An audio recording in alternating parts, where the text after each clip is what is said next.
Soy José Manuel Fradejas y vengo de la Universidad de Valladolid, pero como ya me habéis oído en algún momento, yo me formé en esta universidad, no como estudiante, sino como profesor. Me estrené aquí en el año... Sí, lo he puesto, está en ello. Lo que me voy a quitar es a Jimena. Lo siento, adiós. Por eso. Porque si no, podemos tener muchas cosas aquí en medio. No sé si estoy saliendo... Aquí. Bien.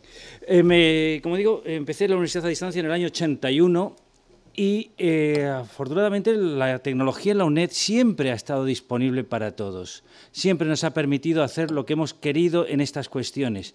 Lo que pasa es que en los años 90, 80, finales de los 80, éramos Cuato y el Gato.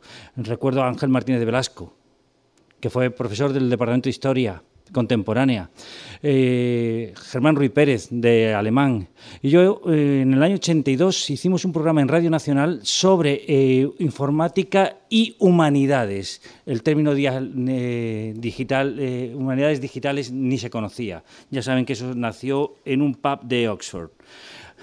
Bueno, yo les voy a hablar de una tecnología muy rápidamente. No puedo contar gran cosa en 15 minutos, y sobre todo si tengo informáticos por ahí sueltos. Porque yo no soy informático, yo soy catedrático de lingüística románica, o sea, el lado contrario, la parte contraria. Pero tuve que aprender porque no encontraba quién me echara una mano. En el año 95, en el año de gracia del año 95, abrí mi primera página web aquí en la Universidad a Distancia. Fue para jugar. Yo tenía un proyecto de trabajo que eran los libros de cetrería, y creé una página de cetrería que ahora mismo está en la Universidad de Valladolid, ha pasado por varios servidores, pero he ido dejando como garbancito miguitas por el camino. En los servidores de la UNED todavía está mi página de enlace a donde me fui y de ahí a la que se fue. Hay que ir dejando migas para que no se encuentre. Pero uno de los problemas que me he planteado desde siempre, empecé a trabajar con ordenadores en el 82, es cómo transferir los datos sin tenerlos que volverlos a recopiar, porque es un auténtico latazo, y sin tenerlos que volver a reformatear. Empecé a utilizar el HTML, pero cada vez que quería cambiar la decoración, me volvía loco y tenía que cambiar 1000, 2000 ficheros, me suicidio. Apareció el CSS. ¡Ah, qué bien! Un solo fichero lo cambio todo. Muy fácil, aprendí ese lenguaje. Pero dije, y ahora yo quiero procesar esto. El HTML, chapuza. Es un lenguaje de marcado presentacional, queda muy bonito en la pantalla. Todos lo conocemos, todos lo vemos en las páginas web, pero casi ninguno nos metemos en él. Una tecnología que surgió después fue el XML. Es en lo que se basa el TEI. Han hablado de ello en varias presentaciones. En Remetka, Vieses han mencionado el TEI, el XML. Esto es un lenguaje bastante sencillo. Lo utilizamos bastante mucho en... A ver, yo sí sé usar un PC, que se me ha olvidado eso ya. Sí. Aquí tenemos textos. Esto es lo que manejamos en la parte de letras, de humanidades, de filología. Muchos textos. Pero ¿cómo conseguir que estos textos funcionen y sean? ¿Dónde está el texto aquí realmente? ¿En la apariencia que tiene? ¿En lo que dice? ¿El formato? Eso es lo que muchas veces nos hemos preocupado. Bueno, pues para poder dar cuenta de todo esto se utilizan... Bueno, voy a correr un poco más. Los textos tienen estructura, tienen contenido y tienen lecturas múltiples. Depende cómo podemos. Y eso lo podemos lograr. ¿Cómo podemos lograr eso? A través del etiquetado. Y el etiquetado son esas etiquetitas, esas llavecitas que aparecen en los ficheros cuando se nos abre a veces un Word. Ahí sale un montón de datos. Son metadatos, son informaciones que son etiquetas que permiten saber qué cosa es qué. En filología nos hemos ocupado mucho de cómo aparece. Qué bonito, cursiva aquí, título allá, pero es muy difícil de manejar eso y de volver a reutilizar. Porque eso es lo que se conoce como el etiquetado de proceso, que es lo primero que apareció. Después, el descriptivo es el que nos interesa. ¿Qué es esto? ¿Por qué subrayo esto? ¿Por qué está en cursiva esto? ¿Esto es un título? Bueno, pero la máquina no lo va a saber si yo no se lo digo. ¿Cómo lo hago? Con una etiqueta que diga, esto es su título. Está subrayado, está cursiva, no es de título, es una palabra extranjera, una etiqueta nueva. Eso con el XML se puede hacer. Además, con el XML se pueden reutilizar ad infinitum los datos. Por cierto, el XML es quienes hayan cumplimentado el CVN estandarizado de la FECIT, está ahí escondido. También está en el fichero que nos devuelve Hacienda cuando pagamos los impuestos, también está ahí escondido el XML, está en montañas de cosas. Y paso de esta distinción, ya si estáis aquí es que sabéis de qué va la guerra, lo que es una digitalización, lo que es una transcripción y lo que es una codificación. Digitalización, fotocopia electrónica. Transcripción, lo que hacemos con el Word. No podemos ir mucho más allá. Codificación, poner datos, etiquetas. Aquí son estas cositas azules que veis ahí a la derecha. No se ven muy bien. Y una de las cosas que hay que hacer siempre es, antes de codificar, pensar muy bien qué es cada elemento. Hay que identificarlos. Este era un proyecto que había yo empezado con mis estudiantes de XML TEI en la UBA. Era codificar el diccionario de autoridades de la Real Academia. Ya lo hemos abandonado porque ya lo han colgado en la red. Lo primero que tuvieron que hacer los estudiantes era establecer qué era cada parte de cada texto para poderlo etiquetar correctamente.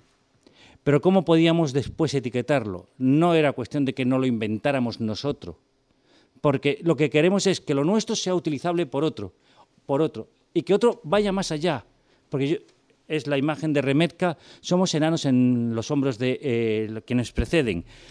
Y eso, tenemos una gran sopa de letras, que es todas estas que tenéis aquí, lenguajes de marcado. El más viejo, el menos conocido es el SGML. Es el abuelo de todos los que tenemos hoy casi. ¿Problema que tenía este? Que es que era muy difícil de aprender. Entonces el XML facilitó mucho la labor, porque son muy pocas etiquetas. La gran ventaja del XML es que es extensible. Si yo necesito una etiqueta nueva, la puedo crear. Pero, ojo, no puedo llegar, como dicen algunos, me monto la etiqueta y a correr. No. Eso te tienes que ir al DTT, ahí tienen que venir los informáticos a salvarnos el cuello, porque es perdernos en un mundo de diseño muy complicado para nosotros. Ventaja, es extensible. Ventaja o problema, tiene que estar bien formado. Aquí no vale como en el HTML, pongo la etiqueta, la abro aquí, la abro, cierra ya, me dejo una abierta, que ya se cerrará sola, porque los navegadores son muy inteligentes. No, tiene que estar bien formado. Hay que seguir unas reglas gramaticales exactas. Ahora veremos algunas.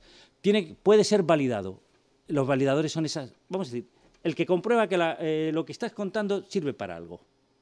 Es el TEI, es un validador, lo que puede ser. ¿De acuerdo? La ventaja del XML no está ligado a ningún fabricante. Aquí no está Apple, aquí no está Windows, aquí no está ninguna empresa que quiera decir, yo bloqueo el mercado. No, es absolutamente libre.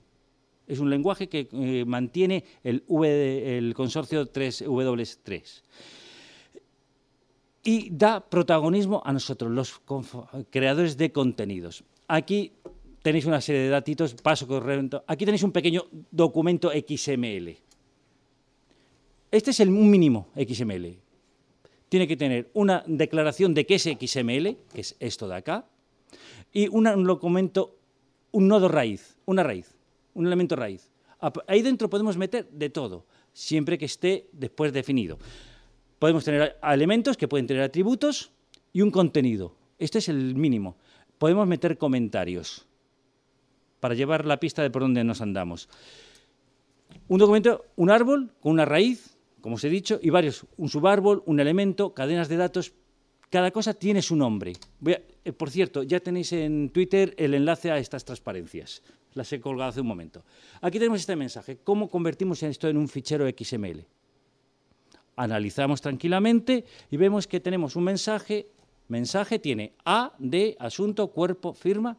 Y el cuerpo tiene además un párrafo y una cita.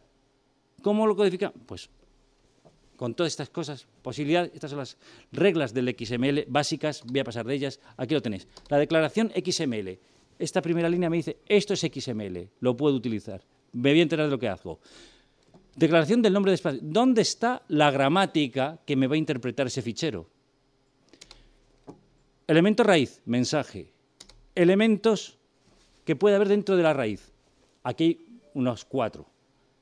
Puede haber montañas. El TEI, del que hablaré dentro de 3 minutos y medio, tiene más de 500 elementos textuales para definir textos. Tiene contenido, es lo que sale en amarillo. También puede tener atributos. A veces no hace falta crear etiquetas, sino que con atributos los podemos delimitar bastante y facilitarnos la vida. No tenemos que crear cosas nuevas. Con valores. Todo fichero XML tiene que empezar con una de estas dos líneas. La declaración XML y de la codificación que tiene. Recomiendo básicamente la UTF-8. Eso para que no nos salga el cuadradito, un bichito por aquí, una carita, en donde... No, quedan muy feos los mensajes así. También podemos mezclar en un documento XML varios gramáticas, siempre poniendo sufijos. El RFD, que RDF, no sé, la República Federal de Alemania, no, RDF. Mnemotécnicas hay que recorrer. Es esto rojo que tenéis aquí abajo. Puedo mezclar varias gramáticas. Porque puedo coger un cachito de aquí, otro cachito de acá, otro cachito. Tengo que declararlo para que sepan de qué va. Esto es lo que tiene, estas son las reglas básicas del XML. Cumpliendo estas reglas tendremos un documento bien formado. Aquí no vale meter una vez en mayúsculas y otra en minúsculas, hay que cerrarlas bien, toda etiqueta de apertura tiene una de cierre. Todo esto lo vamos a encontrar en el TEI, porque el TEI es XML, puro y sencillamente. No voy a detenerme más aquí, a ver si esto funciona. Tiene que ser válido. ¿Cómo válido? Pues teniendo un esquema. El esquema, en mi caso, me lo va a dar el TEI. ¿Cuál va a ser el elemento raíz? ¿Cuál va a ser elementos? ¿Qué elementos tienen que contener qué elementos? Esa es la gramática en la que va a decir, ¿funciono o no funciono? ¿De acuerdo? No sé si me estoy liando mucho, os estoy dando muchas cosas. Voy a correr un poco, me voy a pasar aquí, me voy a ir al TEI. El TEI es la Text Encoding Initiative. Es una cosa que surgió en los años 88. Y en informática eso es durar mucho en el mercado. Empezó en SGML, hará unos 6-7 años, 6-7, estamos en el, sí, hacia el 2010 casi, se cambiaron a XML. Es mucho más sencillo. Y ha tenido una explosión increíble a partir del año 2008-2009 la TEI. En España la primera vez que se oyó hablar del TEI fue más o menos en el año 92. En el TEI se basa el corpus diacrónicos de la Real Academia, el CORDE y el CREA. En el TEI se basa la biblioteca Miguel de Cervantes. Problema, no nos han dejado cotillear los ficheros para ver cómo han construido. Y ahí se aprende mucho, mirando las bambalinas de cualquier fichero, examinando, analizando un fichero, el código máquina que decíamos en el ZX81, podemos aprender mucho, cómo programan y por qué programan, por qué he usado esta rutina y por qué puedo utilizarla o no puedo utilizarla para lo que yo quiero hacer. Se aprende mucho cotilleando las bambalinas de los ficheros. El TEI ha definido varios cientos de etiquetas para los textos. Me voy a ir a la última, a ver cómo funcionaba esto aquí. Me voy a ir a la última para que veáis todos los módulos que tiene el TEI. El TEI tiene todas estas y se están ampliando. Podemos hacer análisis de mecanismos de análisis elementales, certeza y responsabilidad, elementos disponibles en todos los documentos. Eso es el core, el núcleo, la almendra, la bellota. Para hacer corpus lingüísticos. Lo podemos utilizar para hacer diccionarios. Hay un módulo especial para los elementos para diseñar un diccionario en TEI, para codificarlo. Por ejemplo, el de la Real Academia, el diccionario de autoridades está hecho con TEI, pero no se puede acceder a las bambalinas. Pero sí se puede acceder al Webster, la edición de 1914. Ahí he aprendido mucho cómo etiquetarlo. También el Dicange, francés, latino medieval, está en la red libre. Te bajan los ficheros y lo estudias, incluso con ficheros, ficheros tipo CSS, pero no es en XML, se me ha ido ahora la etiqueta, el nombre XLST, es que tanta sopa de letras, que sirve para la presentación, porque una cosa que hay que tener en cuenta es que por un lado van los datos, que es lo que a nosotros nos interesa, y otros cómo pueden aparecer esos datos. Si sale en amarillo, rosa, 5 líneas o 20 líneas, o 5 caracteres u 80. Separamos contenido de apariencia. La apariencia no nos interesa. Eso que se ocupen otros. Por eso corren tanto las editoriales. Te hacen un fichero XML y empiezan a distribuirte el mismo libro en 2 tardes. Los EPUB es XML lo que tiene detrás. Extended Hypertext Markup Language.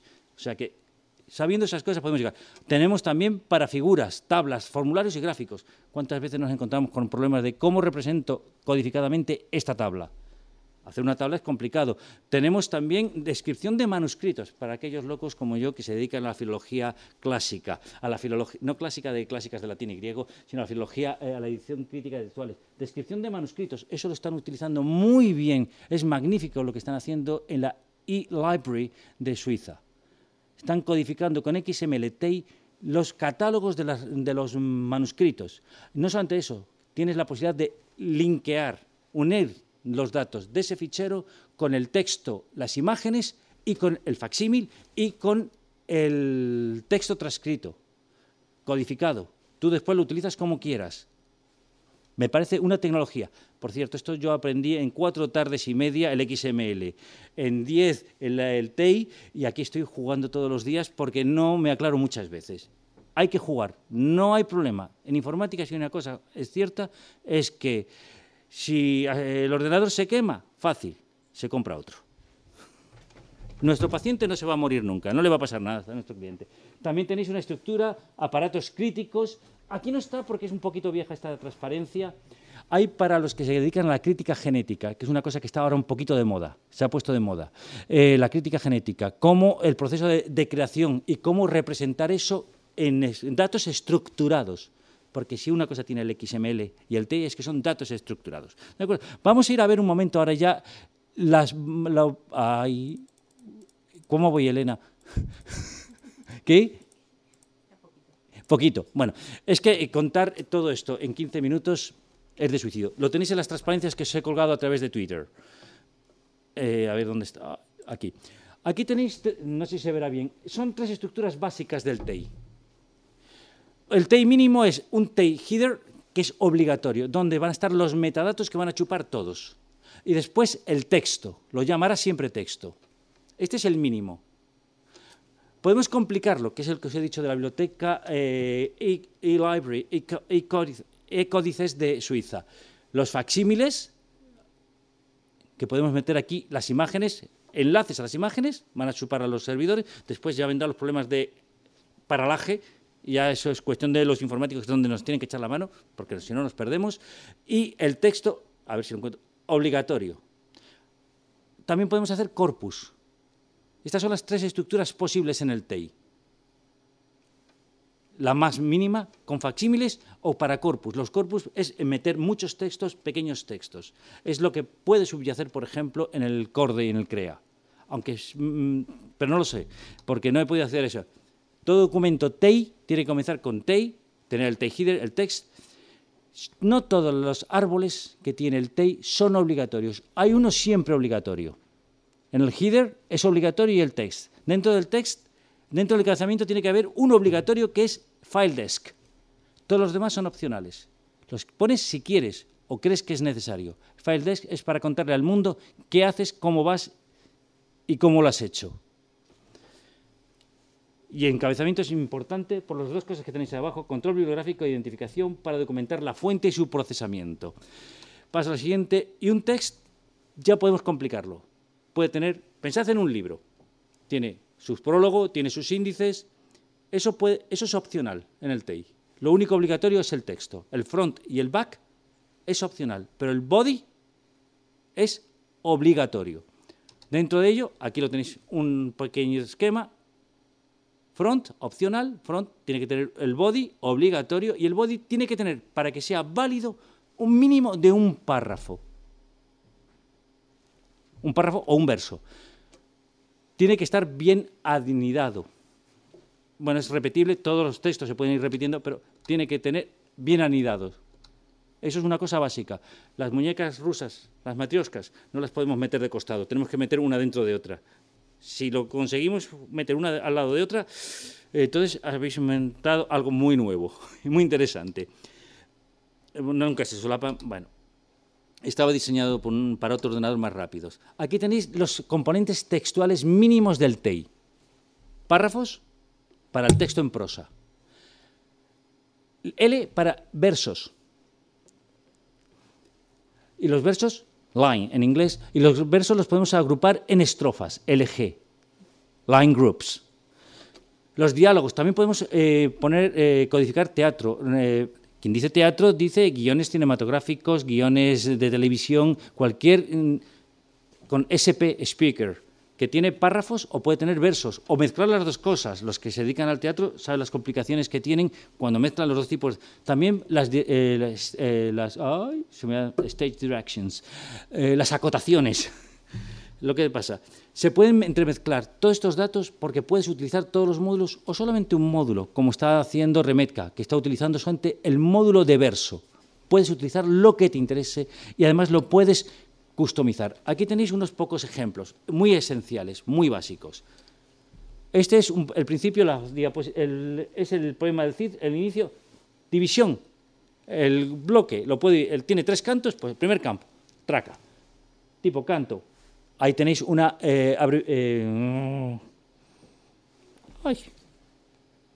bueno, etiqueta, un atributo. Líneas de verso. Aquí tenéis otro, cuadernavía por estrofas. El eje me lo pone en estrofas. Aquí tenemos teatro, con el speaker, con quién habla, qué es lo que habla, las líneas que dice, todo esto después yo puedo extraer los datos. Es la gran ventaja. Por ejemplo, una pregunta que yo me hacía, ¿cómo puedo saber cuántas veces se cita a Cervantes en el diccionario de autoridades? O me lo leía, iba con una libreta apuntando y ahora puedo decirle, en etiqueta tal, encuéntrame tal contenido.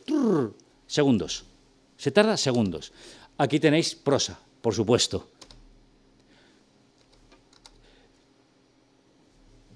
Una cosa que he aprendido y que me enseñaron rápidamente en el TEI de Oxford. El proyecto, hazlo. Divídelo entre 2. Vuélvelo a dividir entre 2. Vuélvelo a dividir entre 2 y empieza por ahí. No quieras grandes proyectos. Empieza con poquito porque la ventaja del TEI es que tú lo vas a poner ahí y otro podrá acrecentar lo tuyo. Siempre y cuando use una serie de etiquetas diciendo, hice esto por esto. Y utilicé esto. ¿Y por qué? Explicándolo. Eso va en el TEI header. También tened en cuenta que codificar depende de lo que queráis codificar. ¿Cuál es el objetivo final de vuestro trabajo? Recordad, es un sistema modular. Lo habéis visto al final, antes. Que se puede customizar, voy a usar el palabra. Se puede tunear a través de Roma, que es una utilidad que tiene la TEI. Cada módulo, como digo, tiene una serie de elementos que se pueden utilizar en este, algunos se pueden utilizar en varios, unos solamente se pueden utilizar en otro.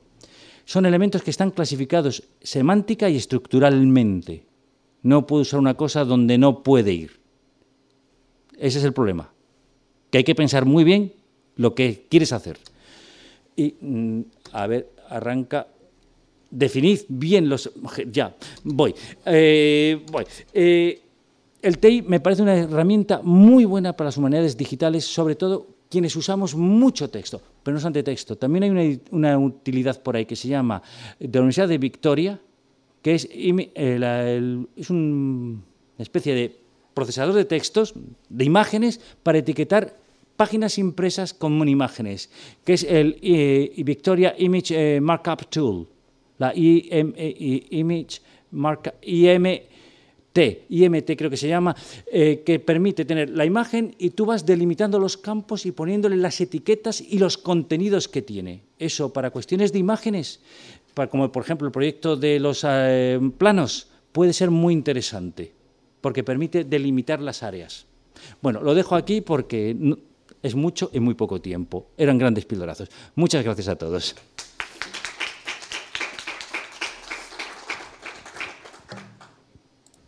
Bueno, muchísimas gracias, José Manuel. Yo creo que el TEI nunca se puede explicar más rápido y más claro en tan poco tiempo. O sea, esto ha sido casi un reto, pero el pildorazo de TEI que nos has dado yo creo que ha sido muy sugerente. Gracias por colgarnos la presentación y bueno, ahí tenemos un material estupendo como punto de partida, porque muchas veces es eso, el por dónde empiezo y de dónde partimos, ¿no? Porque es muy difícil, sobre todo, el entrar en este campo y el por dónde entrar, porque uno si se va a las TEI Guidelines, pues directamente abandona. Se pega un tiro. Entonces, bueno, pues quizá también tomar la presentación así como punto de partida de qué es esto, para qué me sirve y qué puedo hacer con ello, yo creo que es un elemento fundamental, ¿no? El TEI 101, como dicen los americanos. Bien, ¿alguna pregunta, alguna consulta, algún comentario o Hoy ya estamos todos medio muertos.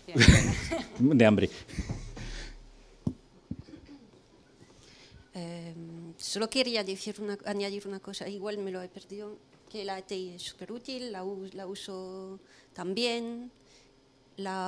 Una cosa muy importante, yo creo, cuando uno trabaja codificando su corpus o lo que sea en TI, es también explicar, o sea, documentar su interpretación de los códigos, porque la TI, el consorcio, describe su interpretación de los elementos, pero igual hacemos nuestra propia interpretación de un elemento, porque hay, bueno, yo personalmente tengo dudas, no sé si hay elementos que se pueden usar varios, entonces es para compartir, por supuesto que usar el mismo código está Sí, bien, pero tener una documentación externa de su esquema o lo que sea, da igual el formato, para explicar cómo interpretamos hasta una línea, hasta un verso, puede ser complicado, me imagino, ¿no?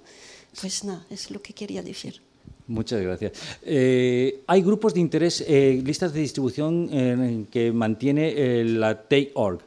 También desde el Indunet podremos mantener un pequeño red de TI. Sí.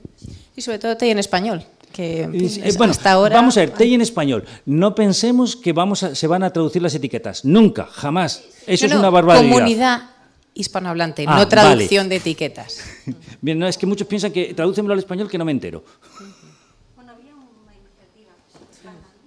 Sí, fue en los años, a finales de los 90. Principios de esta década. Sí, hacía una propuesta de Alejandro Vía, de la Universidad Miguel Hernández de Elche, lo tiene publicado, pero no llegó a ningún sitio, efectivamente. Pero es hubo que una no propuesta. merece la pena. Es el lenguaje internacional. Etiquetas que podamos entender todos, porque si tengo que coger un TI español y un TI francés y tengo que pensar qué etiqueta es qué TI, cómo lo han traducido, vamos a ver, si lo traduzco en Hispanoamérica, a lo mejor no uso la misma palabra que utilizo aquí en España. Y ya la hemos liado. Sí, no llegó a ningún sitio precisamente porque rompía con la cuestión del estándar. No, yo era simplemente, ya que estamos inaugurando una iniciativa, ¿por qué no se crea un grupo profesional de etiquetadores que se puedan reutilizar en distintos proyectos de investigación? Porque es muy complicado formar a etiquetadores en TI. Se gasta mucha energía en un proyecto de investigación para etiquetar a lo mejor a personas que no tienen una formación específica y sin embargo sería mucho más productivo si distintos proyectos de investigación que van surgiendo pudiesen utilizar o pudiesen aprovechar la formación de personas que ya saben TI y que por tanto pueden etiquetar documentos. Pero es que ¿cuánto nos duran los becarios? Bueno. Nos duran lo que dura la beca. La verdad es que es una buena idea y esperamos que de alguna forma u otra se abra una línea en esa vía. Etiquetadores que no dependiesen del becario, pero cuando has formado al becario, el becario ya se te ha ido, con lo cual se queda el proyecto la mitad y la mitad de los textos sin etiquetar. Sí. El mayor problema no es etiquetar, es transformar. Sí. ¿Cuál? Sí. No que el mayor problema es transformar, dice Sabine Thuillier. Es lo más caro, siempre la formación es lo más caro. Ese es el problema. Si tenemos un grupo de personas que saben y están formadas, será mucho más fácil y más operativo que proyectos que vayan emergiendo puedan reutilizarlos, porque realmente esta es la idea, ¿no? Crear una infraestructura que pueda ser utilizada por distintos proyectos de investigación. Es decir, el etiquetado TI es una infraestructura, también una herramienta que utilizamos, que necesita una formación y que es laborioso. Sí. Es laborioso. Lleva tiempo, aprendes los rudimentos en muy pocos ratos, pero la fineza lleva. Porque el otro día en una discusión sobre si esto era un header, una rúbrica o no, tiré la toalla. Dije, el problema es que muchos que acceden al TI confunden, son filólogos y piensan, tengo que representar la página, ese es el gran problema, con mis estudiantes lo he visto, esta es la página, me tiene que quedar como la página impresa. No. Una cosa es la representación, la apariencia y otra es los datos. A mí me interesan los datos, no la apariencia. Y eso es muy difícil. Pensar si eso era rúbrica o no era rúbrica, porque estaba cortada. Claro, la rúbrica es de esta mano o es de la otra, o es de la tercera. Todo eso lo puede solucionar el TI. Y esas son las cosas que formar a alguien para que eso lo sepa distinguir, cuando llega a otro texto, dice, pero este ya no funciona. Que es el otro gran problema. Sí. Bueno.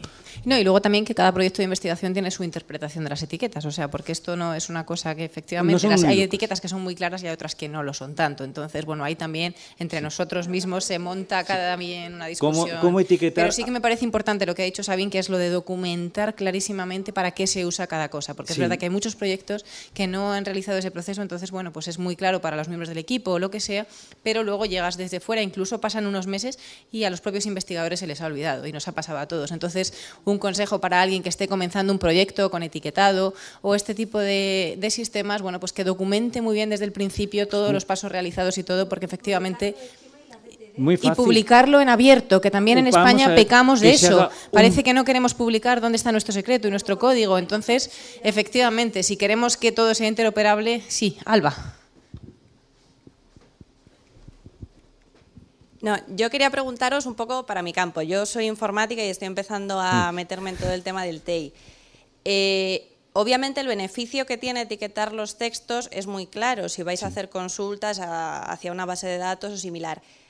Pero aparte de hacer ese tipo de consultas y representar la información, ¿estáis intentando sacar conclusiones a partir de los textos etiquetados? ¿Qué es lo que se está haciendo? Ahora mismo nos estamos contentando con tener datos. Y después ya veremos qué hacemos con todos esos datos. Los corpus lingüísticos, como el que tiene la Real Academia colgado, el CORD y el CREA, ahí chupamos mucho para hacer análisis posteriormente. ¿Qué pasa? No nos dejan acceder a ver cómo lo han etiquetado para ver qué etiquetas puedo utilizar y por qué las puedo utilizar. Es secreto secretorum. Le pasa también a la Miguel de Cervantes, secreto secretorum. ¿Por qué me has puesto esta etiqueta? ¿Cómo puedo...? Estos datos que hay aquí... Esto que hay aquí, ¿me has etiquetado todos los nombres personales que hay? No. Son solamente palabras. Entonces no me vale. Porque a lo mejor pongo, por ejemplo, las crónicas de Pero López de Ayala. Eso es pues casi un directorio telefónico. Pero no hay forma de acceder a los personajes, ni encontrarlos salvo que te lo leas a pedales. Y puedes perderte el personaje que buscabas en cualquier momento. Lo mismo pasa con la General Historia, que se ha publicado en 10 tomos. Hay montañas de nombres, montañas de datos que no podemos acceder. Con el TEI podríamos, porque con las etiquetas, sabiendo cómo has etiquetado, qué has etiquetado, podremos sacar datos y podremos analizarlos. ¿Qué podremos hacer? No lo sabemos todavía. Estamos dando los primeros... estamos a cuatro patas todavía. Estamos gateando. Aquí en España, por lo menos. Bueno, yo creo que hay una cosa también, y es que desde el punto de vista de nosotros como humanistas o como filólogos, nuestra competencia llega a un punto en que se limita. Es decir, o sea, tenemos que reconocer que por mucho que nos autoformemos, o sea, pues llegamos, nos espabilamos, nos formamos en el etiquetado, nos aprendemos las etiquetas, pero claro, llega el momento de la transformación, la búsqueda y tal, y ahí ya... Stop. Ahí yo ya he Entonces, tirado la toalla. ahí es donde verdaderamente necesitamos el punto de la colaboración, de la intervención en informática verdaderamente, y de que vosotros seáis los que nos digáis qué se puede hacer con todo ese sistema de etiquetado tan estupendo que tenemos. Porque muchas veces es que ni nosotros lo sabemos. O sea, ahora va a venir Mariano hablándonos de unas visualizaciones estupendas, entonces necesitamos ideas también. O sea, nosotros no lo sabemos todo, y de ahí viene también toda la necesidad de la estrecha colaboración entre vosotros y nosotros. O sea, nosotros pues sabemos qué elementos tenemos, cómo los podemos etiquetar o qué tipo de búsquedas queremos hacer, pero hay una cantidad de posibilidades que quizás se han aplicado a otros campos que todavía no se han aplicado aquí. Entonces, bueno, pues eso es lo que tenemos que descubrir entre todos. A mí hubo una base de datos que me maravilló, EXDB, la Exist. La base de datos Exist, que es XML, pero he tirado la toalla. No he podido ella ha podido conmigo. Me hubiera requerido muchas horas para estudiar cómo funciona eso, para después explotar mis datos. Me lo enseñaron en una tarde, en 2 horas en Oxford, y dije, bueno, sí, muy bonito, pero ¿y ahora cómo lo implemento yo? Porque sí, la documentación es así de gorda. Dice, létela. No, es que el tema del trabajo en equipo es ese. O sea, nosotros no podemos aspirar a cubrir todo eso. Entonces, efectivamente, o sea, la gracia que tienen estos proyectos es que son proyectos en colaboración y que tienen una parte que es técnica, que es informática, y otra parte que es humanística. Que obviamente sin la colaboración entre ambas partes no podemos llegar a nada, pero lo que no podemos aspirar tampoco es hacerlo todo, por mucho que aprendamos TEI y que nos guste. Pero efectivamente el tema colaboración es un punto fundamental. Dick Van Dyke está muy bien en Mary Poppins, el hombre orquesta. Bueno, ¿alguna pregunta más?